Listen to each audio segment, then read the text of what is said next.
Okay, students, here is our presentation on research and dental hygiene practice. Our learning objectives will be to review evidence-based decision making and the scientific method, to discuss the scientific research process and how it applies to oral health studies. We're going to talk a little bit about the Belmont report, and I'm actually going to, when I get to it, I will show you where on Blackboard I put that material. I'm going to put an announcement up to remind you to please read that report before you watch this video. This way, the video doesn't have to be longer than necessary. And hopefully you will understand the importance of maintaining ethical and legal behavior throughout the research process. This is a presentation that I could actually do, I don't know, I could probably create a whole course. And I'm sure there are entire courses created just on the research process. But I am going to try and just keep this short and give you the information that you guys need. We'll start off with the scientific revolution and enlightenment period. So we have discussed this. This is, I'm fascinated by this period of evolution, human evolution.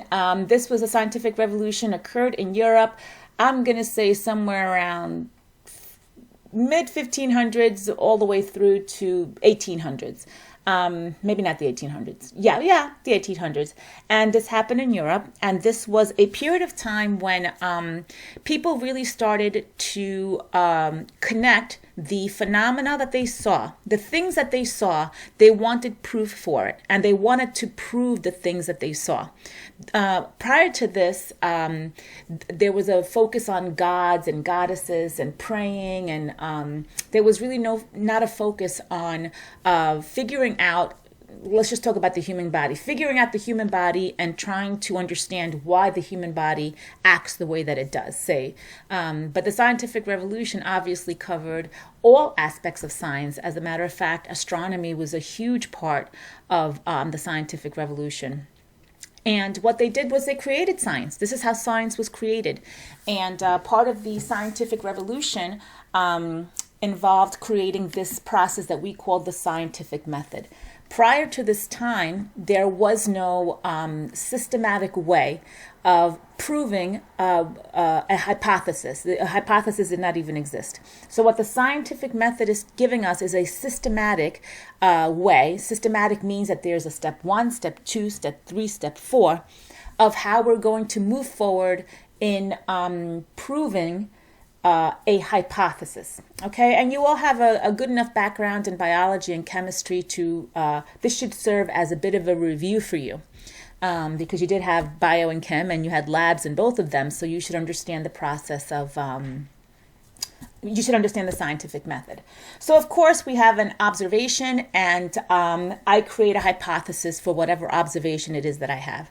I am looking outside my window and it is a beautiful day, and the trees are there, so I'm going to create a hypothesis. My hypothesis is that my trees bloom whenever my dog is inside the house. Crazy hypothesis, but this is why I think that these beautiful leaves are on my tree. It's because my dog is inside my house. So I'm going to now test my hypothesis, and so I'm going to see if when I take the dog outside, are the leaves still on the trees, right? Crazy example, but this is the process that we would go through, and then I'm going to evaluate the results.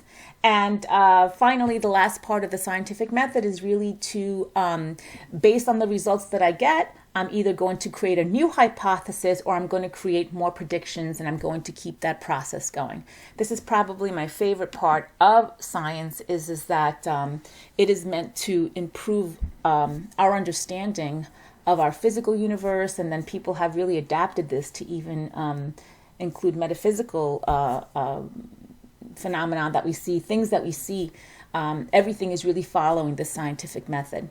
Again, I am just fast forwarding this. I could talk about this forever. I don't want to bore you guys. I know you have a lot of material to study for this exam. So this part is just the review, but I can't stress enough how important it was for us as for the human race really to move forward without having this system to kind of guide us. And it's the system that we're still using. We've added some steps so that now the scientific method, the scientific research process entails having a problem, creating the hypothesis. But now our next step is to do what's called a literature review. And a literature review involves looking at the current information on the topic. This means that if I wanted to research, if I have an idea about why dental caries are occurring, then what I'm going to do is look at all the existing literature on that. I'm going to look at journal articles. I'm going to look at books. I'm going to look on YouTube. I'm going to look at TED Talks. I'm going to just really look at everything that is already existing about dental caries, and then I'm going to proceed from that point. And then I'm going to design a study, and we're going to talk about study design in a couple of slides. And then I'm going to collect the data. After I collect the data, I need to analyze it. And this part is very important. After analysis comes an interpretation. And I could probably talk all day just about interpretation, because in fact, what happens, unfortunately, in science is that some people interpret their results in a way which... what's the word I want to use? Which serves their purpose. So if they create a hypothesis, and let's say, they're working with a multi-million-dollar, grant or something, and they really need to prove that hypothesis, they get very crafty with their interpretation. And actually, we see this when we had the speakers that came to visit us, specifically the one from Listerine, the lovely woman from Listerine that we kind of put her to task and asked us to explain those results. What ends up happening is that a company will, researchers will unfortunately twist those, twist the data, twist the meaning of their data to make it fit what their hypothesis was, and this is how we prove things. And this is why it's so important for you guys to understand how to interpret and analyze that data, and to continually be questioning it. Because only until we raised our hands and said, okay, well, what does that mean? Okay, well, why are you saying that? Where is the proof for this? Otherwise, people just keep talking and saying things, and before you know it, the falsehoods are spread that way. We need to constantly always be asking, why? Show me. Who said this? Let me see your data. I've actually done that when I went to some conferences, and I always invite people, please show me this data. Please let me see your dissertation. I would love to see how you came to this conclusion. And once you do that, it really, it makes people be a little more honest, let's say, right? And then the last part of this scientific research process is, of course, to report the findings. You must share always. Researchers always must share, even if their hypothesis is proved incorrect, even if their data is incorrect. Like, let's say researchers make mistakes when they're collecting data. Sometimes experiments are interfered with, and the whole experiment goes up in the air because a mistake was made by technicians or somewhere along the line. Still in all, report the results of your research. And so I've given you, let me show you where this is. I've given you on Blackboard a little module. It's called what is it called? It's called Ethical Research, okay? And underneath Ethical Research, we have the Belmont Report. And like I said, I'm going to post an announcement before I share this video where I want you to please read the Belmont Report. I think it's 3 or 4 pages long. I'm not going to ask you very specific questions about this, but you really need to know why the Belmont Report came about. It is a pivotal document in research, especially with human subjects. So please read about the Belmont Report, and then we have this really great video. It's about half an hour long, and I know you guys have a lot to do, but if you really want to understand why the research process it's so important that researchers are faithful to that research process, because otherwise all of us could really be in danger. But and then also, I think I'm up to the Belmont Report. Yeah. So the Belmont Report. Why did the Belmont Report come about? So during World War II, the Nazis, World War II was 1941 to 1945. And the Nazis the German Nazis did horrendous absolutely despicable research on human beings, obviously not with their consent. And after World War II, they were tried. They were tried for crimes against humanity, and they found these Nazi officers and they put them on trial, the world. And the Nuremberg, they were called the Nuremberg trials. I'm sorry, I'm getting distracted by the birds outside. But it was the Nuremberg trials. And after the Nuremberg trials, after all of the events which these people did to other human beings was brought to light, the scientific research community really got together and said, okay, we need to do something about, make formal statements about research on human subjects and how you can test and how you can use human beings for your research. That is the kind of the starting, the starting domino that got this issue going with the Belmont Report, how the Belmont Report came about. Happening around the same time was the Tuskegee syphilis study. Some of you are aware of this. All of you, if you're not aware of it, please just Google it. I Googled it real quick just to show you how easy it is to get information about the Tuskegee syphilis study, because this was a pivotal research done in the United States of America, which also precipitated the development of the Belmont Report. So the Tuskegee syphilis study, the gist of it was that in 1932, syphilis was running rampant all across the country, and researchers wanted to study the evolution of syphilis, and they got a whole bunch of African-American men, and some of them had syphilis, some of them didn't have syphilis, and of course you can imagine they were not African men with college degrees. They were poor African men, uneducated, people who really did not know what they were signing up for. There's stories about how some of these men couldn't even write, and so they just put the letter X, signing as a form of consent. In any case, they tested all these, they ran all these tests on these poor men. The worst part of it was that the Tuskegee syphilis study started in around 1932, and it really kept going for another 30 or so years. And this was happening under the radar. Like, people weren't really aware that this was happening. The Nuremberg trials were somewhere around the late 1940s, 1950s, and this was happening concurrently. And so what ended up happening was, the worst part of this was that penicillin was discovered in 1943. Okay, and penicillin is what effectively cures syphilis. And even though they knew that they could give the men this medication and cure the syphilis, they did not do it because they wanted to keep studying this. They also infected the men who didn't have syphilis with syphilis, and it was just one of the most horrendous, despicable things that you could do to a human being. If you want to know more about this, please read up on it. And in any case, this is what precipitated the development of the Belmont Report. I'm sorry, I know it takes me a long time to get to my point.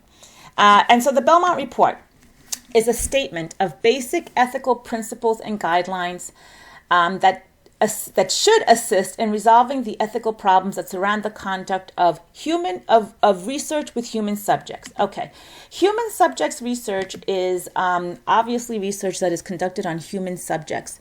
It is different than a researcher being in the lab. Obviously, you have human beings and you have to get their consent.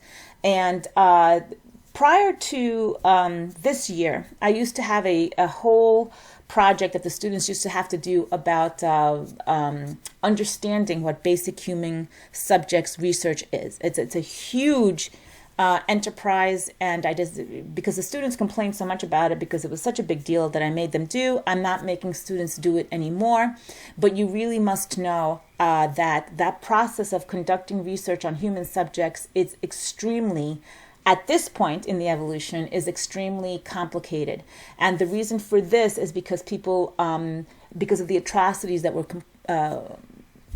the atrocities that occurred where researchers were conducting this research on human beings, and it was, absolutely horrendous what they were doing to other people.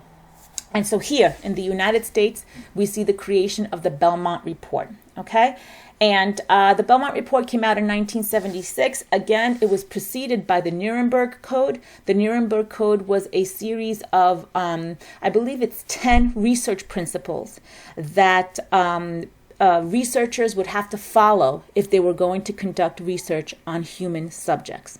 So the Nuremberg Code is like a worldwide kind of code. The Belmont Report came out from the federal government, and it is the American, I guess you could say the American version of the Nuremberg Code. The Nuremberg Code is much more intense. The Belmont Report just outlines 3 basic principles. This is probably the most important thing that you should know about the Belmont Report, and that it has 3 basic principles, which are respect for persons, beneficence, and justice. Okay, and respect for persons, you should see the principle. I know you know what beneficence and justice is. We've talked about that very much. Respect for persons, you should recognize as autonomy.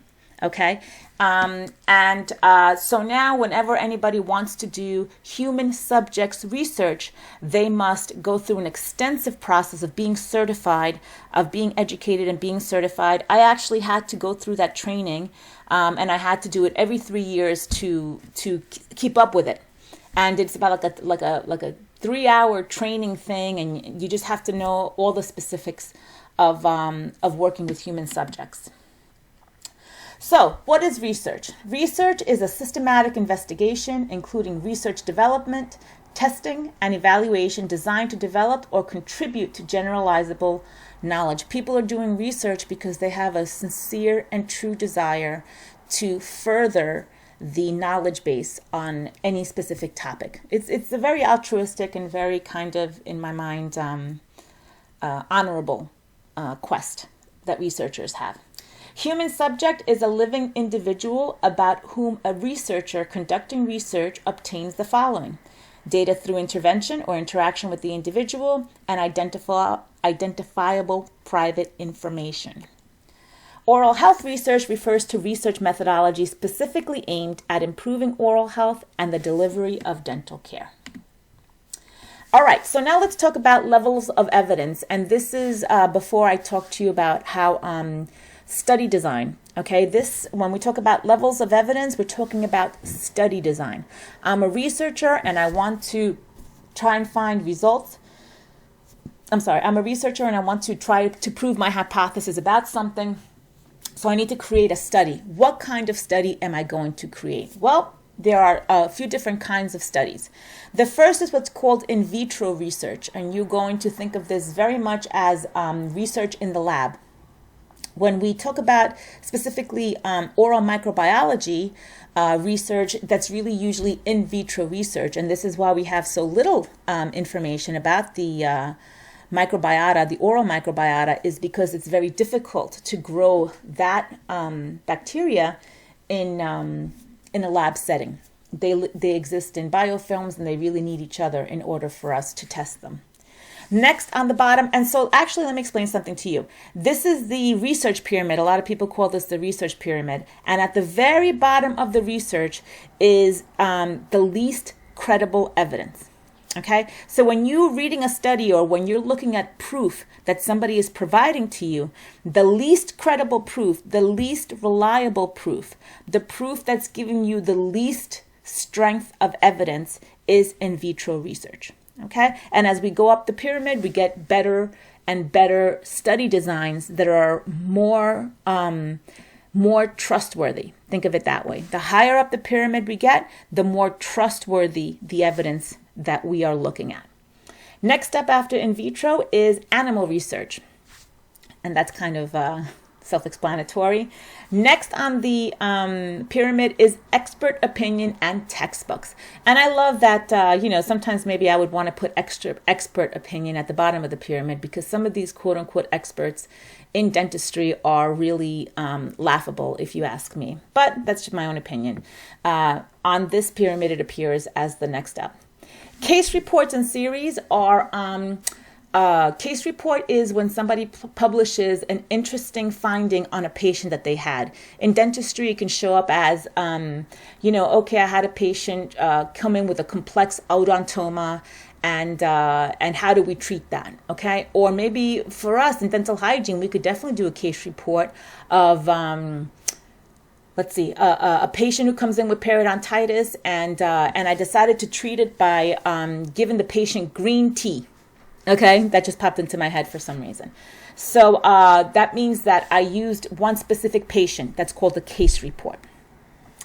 Case control study has to do with following two groups of people. One of them has, you're following the people along, and one of them, or one group has a condition and the other group doesn't have a condition. You're not really intervening in it in any way. You're just kind of following along and seeing how one person, how one group reacts to the other. It has to do with that, with two separate groups, and you're kind of just following them along.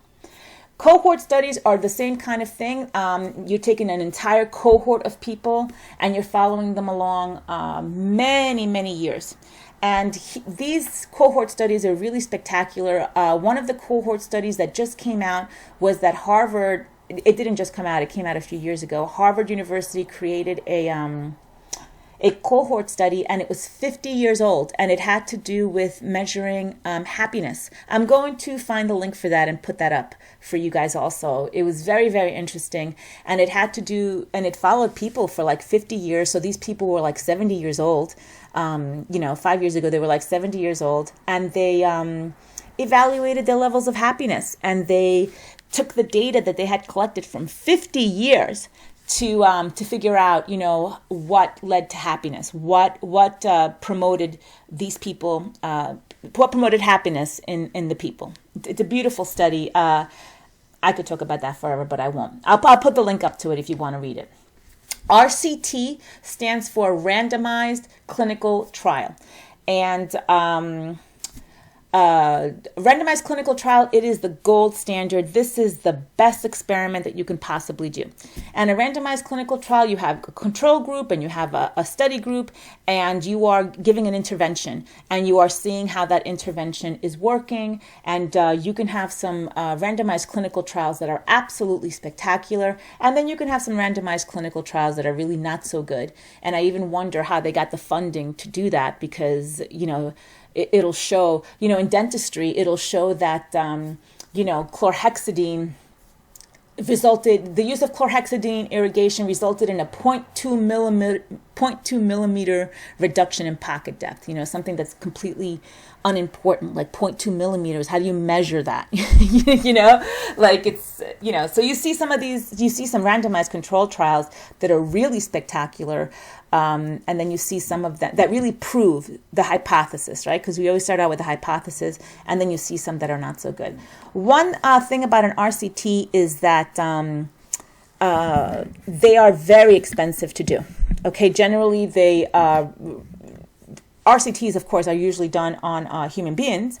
That's the point of it, is because you want to test the hypothesis.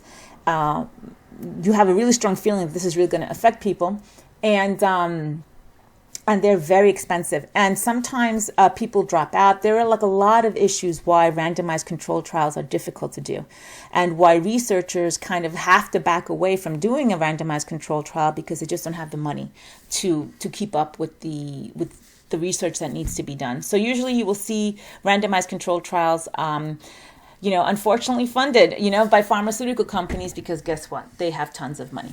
But I shouldn't be so cynical. And in fact, many randomized controlled trials are done with federal funding, grant monies that are received from the federal government. And if any of you want to know any more about this, please ask me. I'm just kind of blazing through because I'm trying to keep this presentation short. Okay, SR stands for systematic reviews. So now I'm looking to see what is the best treatment for diabetic patients who have periodontitis, right? I'm a dental hygienist, and I'm noticing I have a lot of diabetic patients in my office, and I really want to use the best thing. What is the best way to treat periodontitis in my diabetes patients? So I go into my databases, and I read all the articles that I can find. And what kind of articles do I want to find? Well, if I can find a systematic review, I have hit the jackpot. Because a systematic review is actually a researcher doing all the work for you and then creating an analysis of all the studies. So a systematic review is a review of all the studies related to any one topic, and all that data is gathered, and the criteria that they follow in systematic reviews is very, very specific. So they will only analyze studies that are good studies, and they will only create, well, that's a meta-analysis, but they will only use good studies that meet that criteria. And so a lot of times, a lot of these weaker studies, in vitro, expert opinion, that kind of thing, will not be part of a systematic review because the data is not good. And then finally, we have meta-analysis. So if you can get a systematic review, and out of that systematic review, you have data that is all saying the same thing, the same thing, the same thing, the same thing, now you have a meta-analysis. And if you can find a systematic review with meta-analysis, now you are in research nirvana. That is just pretty much the best thing you can do. And you as a clinician, if you can find a meta-analysis on diabetes, how to treat periodontitis in diabetes patients, I give you full authority to please go ahead and follow that advice. Okay, because that is at the very top of the pyramid, and it is the most credible evidence that we have. Okay, so evidence-based decision-making, oh, good grief. Evidence-based decision-making, oh my goodness, anxiety, is the, we have, evidence-based decision-making means that we as clinicians are going to make our decisions based on the evidence. Okay. Now, the American Dental Association came out with evidence-based dentistry, right? So EBD stands for evidence-based dentistry. And they say that it is an approach to oral health care that requires the judicious integration of systematic assessments of clinically relevant scientific evidence relating to the patient's oral and medical condition and history, with the dentist's clinical expertise and the patient's treatments, needs, and preferences. So when you are making a decision, let's go back to the example that I used about diabetes patients with periodontitis. How am I going to treat this patient? How will I make my final decision about how to move forward and treat this patient? Well, the first thing I'm going to do is I'm going to use the scientific evidence. What I just told you before, I'm going to go into the databases, I'm going to see if I can find any studies, and if I can find a systematic review with a meta-analysis, then that is very, very good scientific evidence. If I have a bunch of animal studies that's all that I could get on a topic, then I need to know when I'm making my final decision that I cannot rely on the scientific evidence so much. So we see this a lot. I see this a lot in when I want to use alternative therapies to treat my patients with, say, Ayurveda or alternative practices like massage, or perhaps using herbs, or perhaps using aromatherapy, right? Like all of these kind of therapies have very little research connected to them. And so if I want to make a decision, I'm not really going to use those studies very much. The next thing I need to consider is my patient's needs and preferences. Okay, it doesn't matter if I come up with the best data available and I tell my patient, okay, I tell my diabetic patient, okay, the very best way for me to treat you is for me to give you chlorhexidine irrigation after I do a scaling and a root planing. But then my patient says to me, no, I don't want to use any medications, any pharmaceutical medications. So that is a very important part. Please don't forget, autonomy is a very, very important ethical directive that we have to honor the patient's decisions. Excuse me. I must be talking too fast. So that is another aspect of evidence-based dentistry. And the final aspect of it is the dentist's expertise. Obviously, we're not dentists, we're dental hygienists. So we are going to utilize our expertise when we make a decision about a patient and how to proceed with treatment. So again, evidence-based dentistry, here's the important part. Evidence-based dentistry has 3 parts to it. The first part is that I'm going to consider the scientific evidence. The second part is that I'm going to consider my patient's needs and preferences. And the third part is that I'm going to utilize my expertise when I'm making the decisions. And when you think of that, I hope to God that you think of all the times in classes when I have said to you, here is my experience, here's what I did, and here's how it turned out. Because the best, Einstein even said it, okay, experience is the best evidence available. Einstein said it, not me. All right, so I think we're done with this. Please make sure that you review that stuff on Blackboard, okay? And we will talk about this again on our May 5th class when we review all the materials that are going to be on your exam.